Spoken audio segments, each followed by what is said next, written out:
So today we're going to be tying a fly I call the Gila monster. This is the Gila monster. It's a fly I invented a couple of years ago and used it on redfish with good success. I've caught bass and pike, and I've tied this version specifically for peacock bass. It's tied with a heavier hook and a little larger size than what I usually tie.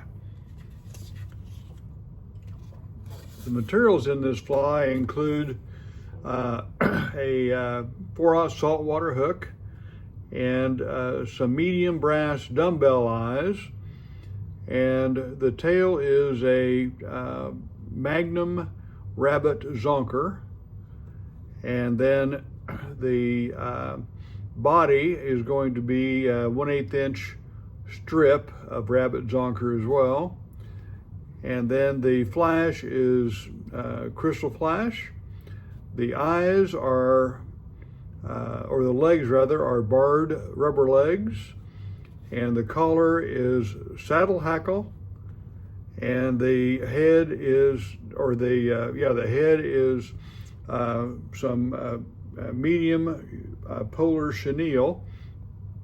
A lot of times I'll use, rather than polar chenille, I use just a medium pearl chenille, this stuff, but I was out of the orange, so I'm using some of the UV polar chenille that works just as well. And then the thread will be 140 ultra thread. I know those are lots of materials, but this really is an easy fly to tie. First thing we'll do is we'll take some lead wire. Oh, excuse me. I could use any lead wire on this one. I'm getting confused. Tying too many fly variations.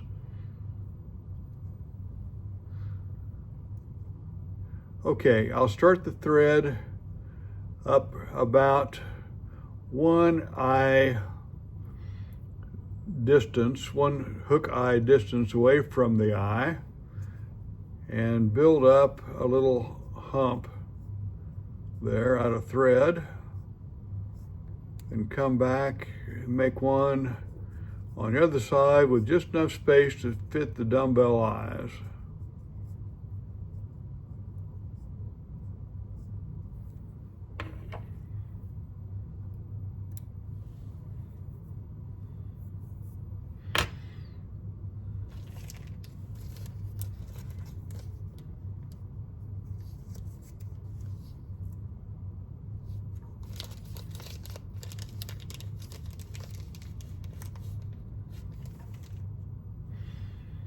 Then we set the dumbbell eyes in between the 2 humps and put about 3 wraps to hold it in place.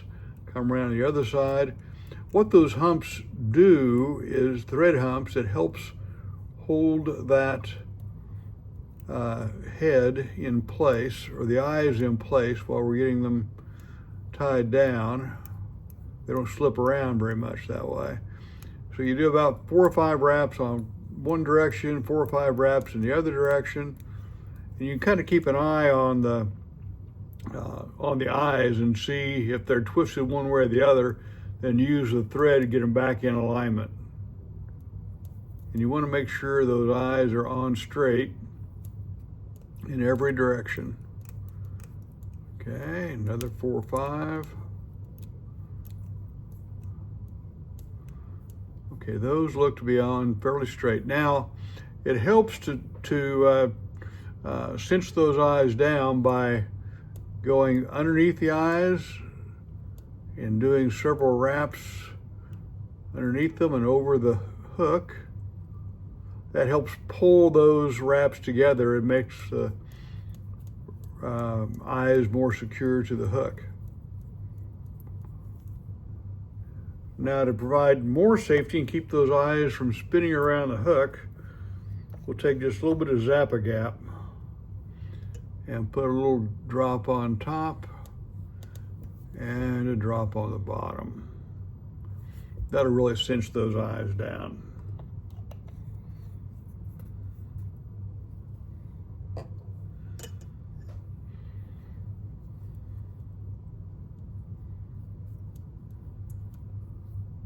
We'll wrap the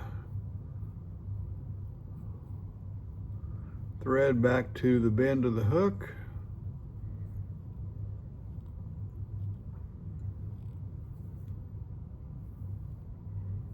It's about right. Then our rabbit zonker, this is our Magnum rabbit zonker. Notice how the fur on the rabbit zonker slopes in one direction. And so we want that to be pointed towards the rear of the fly. So, and we're gonna want this about maybe 2.5 times the length of the hook. Okay, that's about right. We'll kind of measure that out. And we're gonna trim this at an angle. It helps with our tie down, makes that a little smoother. And pull off some of that fur just up at the tie down point.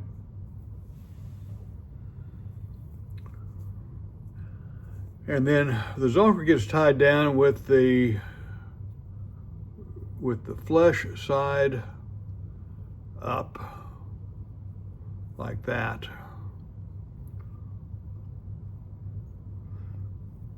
Because this fly, since we've got the dumbbell eyes on it, that's going to cause the fly to flip over in the water. So what that means is the hair fibers are going to be pointed up as the fly goes through the water.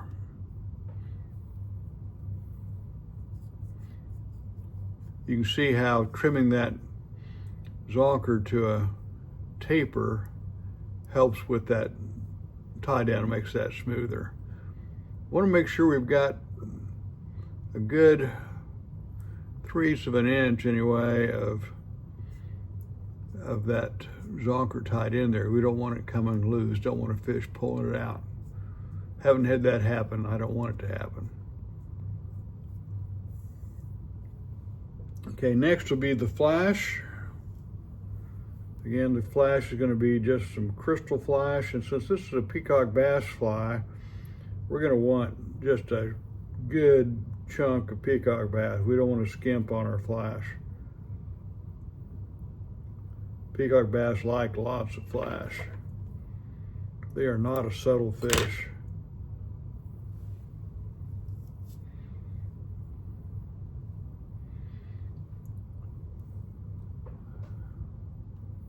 So we spread that flash around the hook with about even amount on each side, or around the thread rather. Tie it down on one side. Then we can take half that amount, pull it around the other side and tie it down. If you want, you can just cut the bundle in half and tie half of it down at a time, but for me, I find it's easier to just do it this way.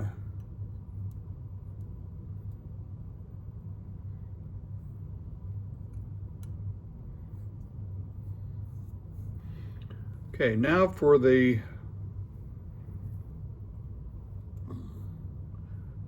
body material, we're going to use an 1/8 inch strip of rabbit zonker. Now they cut this stuff, they call it cross cut, and it's a little easier for this purpose, but I don't have any cross cut that's the right color, so I can use just a narrow strip of zonker. And again, we're going to cut this at an angle. That'll give us a better tie down point.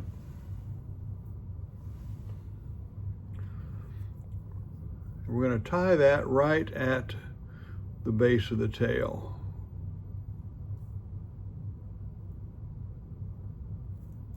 Well, I tied that backwards, I think. Yeah, here we go. You see that the hair fibers tend to go up on one side of the zonker strip. So what we want is those fibers to be pointed towards the back of the fly.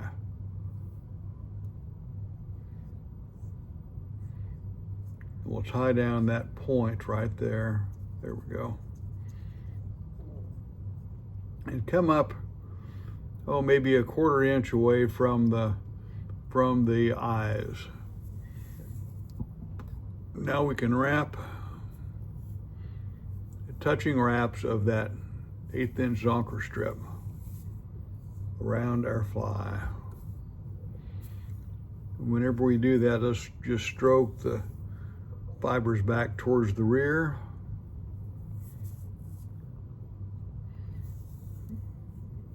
And again, those are nice touching wraps.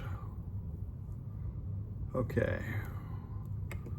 That will create the body of our fly. Gives us some bulk and also has quite a bit of movement to it. We'll tie that down with about 4 wraps and trim it off.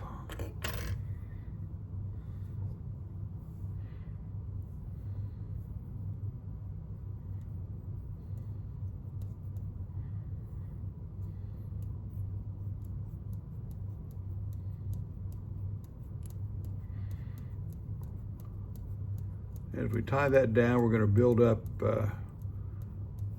some thread there just to make sure it's nice, smooth taper down to the shank of the hook right behind the dumbbell eyes. Okay, that completes our body.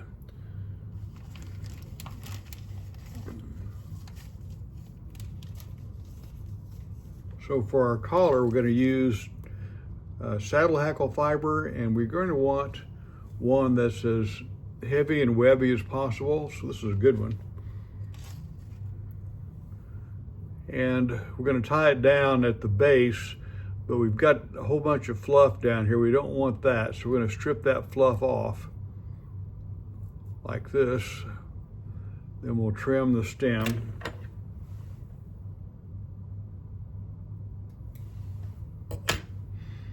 That gives us a little short tie-down stem. We'll tie that down.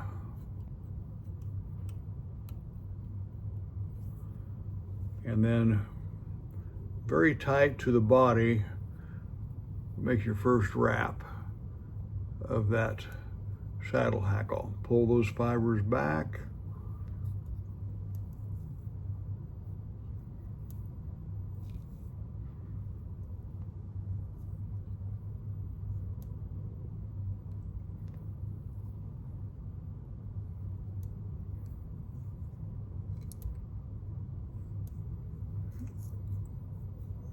Okay, and tie that down with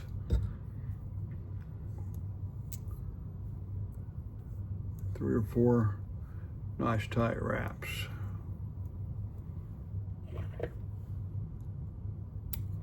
Trim off our excess, then take your fingers and sweep those fibers back. While you got them swept back, wrap up over them so that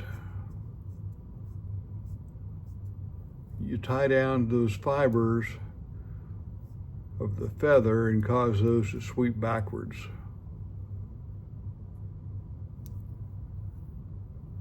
Perfect.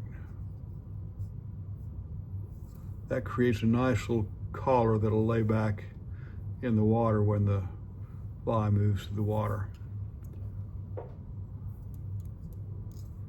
Okay, now for our rubber legs, we're going to use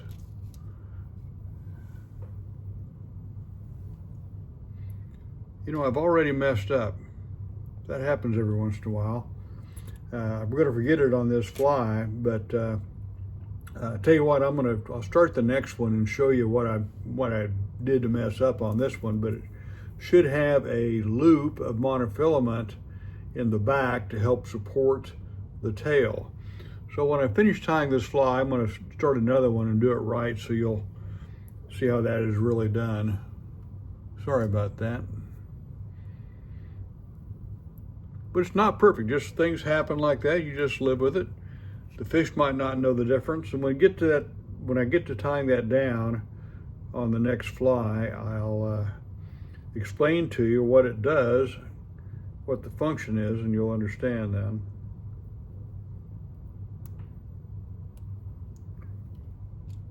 Okay, so I'm using some barred silly legs, and okay, so I'm going to cut off the ends of these things because they're kind of glued together.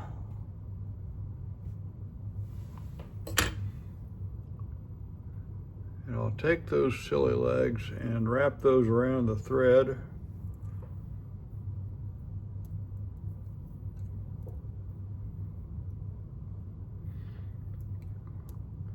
And tie those down on my side first, so we'll end up with 4 legs on each side of the fly. Do the same with the pair of legs for the other side. Again, trim off the ends.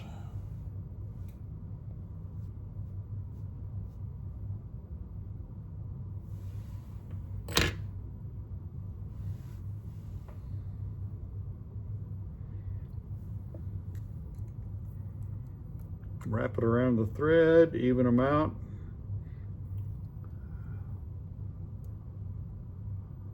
Okay, and tie them in on the opposite side of the hook.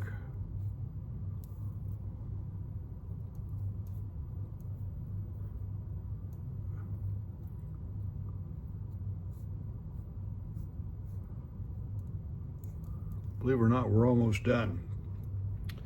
Now I'm going to take the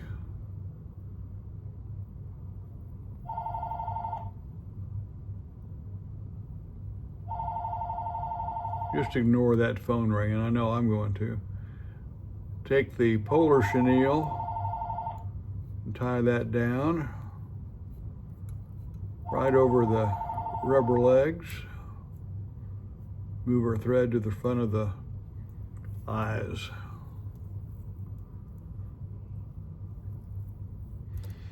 And do a real tight wrap just right behind the collar and the legs.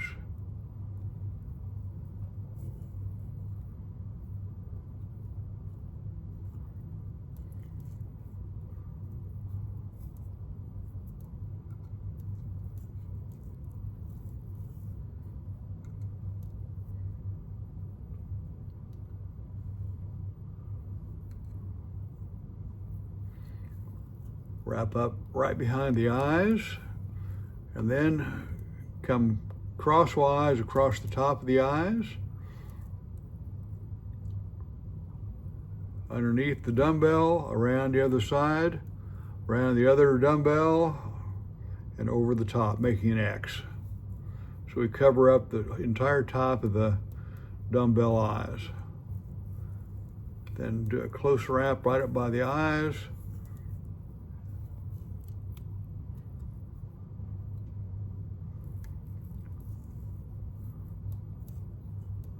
A couple more.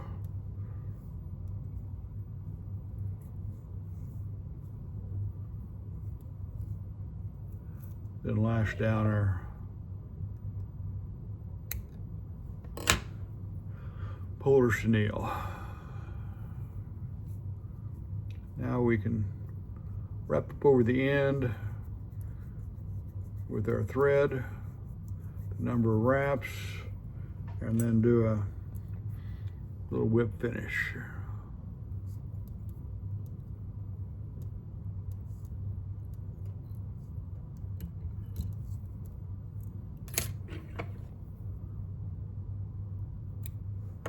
And I'll add a little dollop of head cement.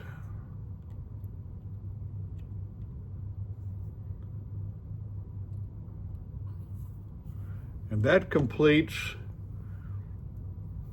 the Gila monster fly.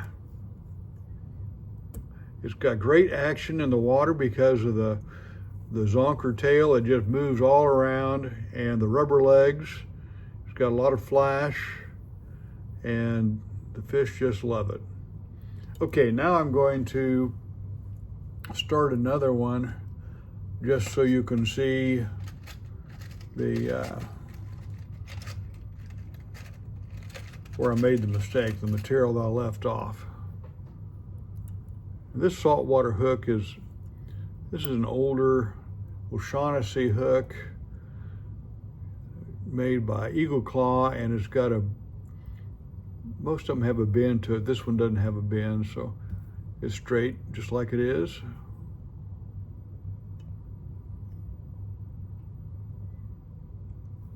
Okay, we'll do our thread bumps like we did before.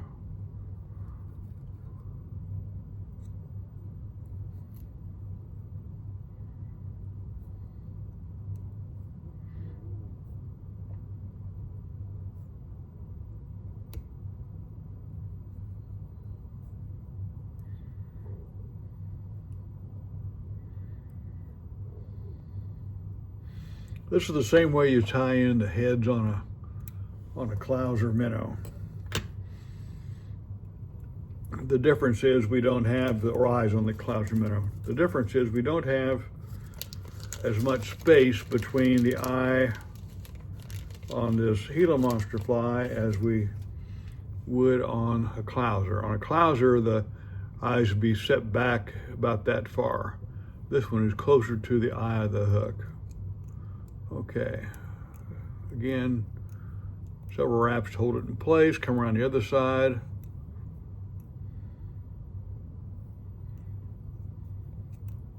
Four or five wraps on each side.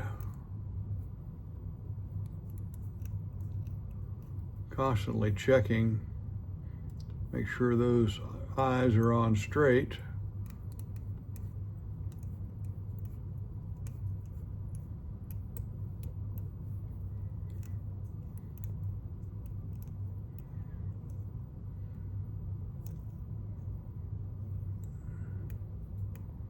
Okay, and come around the bottom of the eyes and over the hook.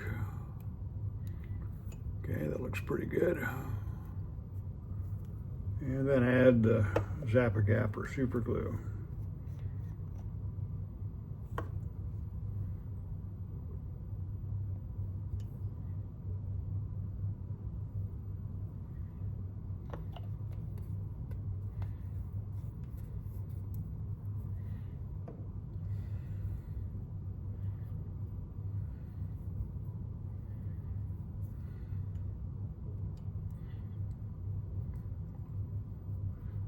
Now I'm going to show you the part that I forgot. And that fly we just tied, it worked just fine, but it would have more of a tendency for the tail to foul, meaning come back up and get wrapped around the point of the hook. So we're going to prevent that with this technique. So what we do is we take some 50-pound monofilament, same material you used to build your leaders out of, and tie that down on one side of the hook.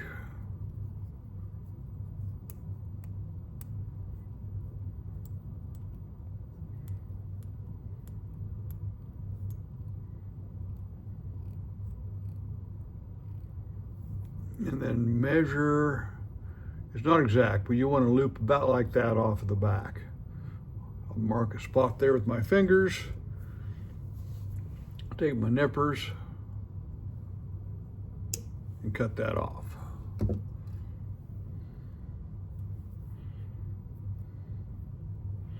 Then tie it down on the other side of the hook,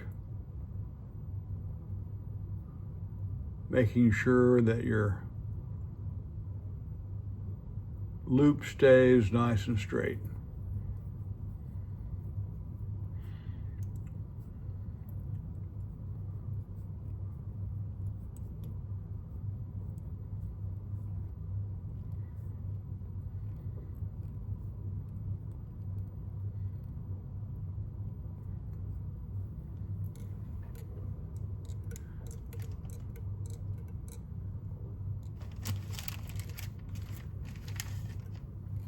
Then when you tie on the Magnum zonker strip, I just hold it up there just to demonstrate. What that does, it's going to tend to support that zonker strip and will prevent it from fouling around the hook. Instead, it's going to provide some resistance there so that doesn't happen. Okay, so that's the Gila monster fly, even showing a common mistake, a material that I left out, and hopefully you understand the effectiveness of that loop. All right, have fun tying it.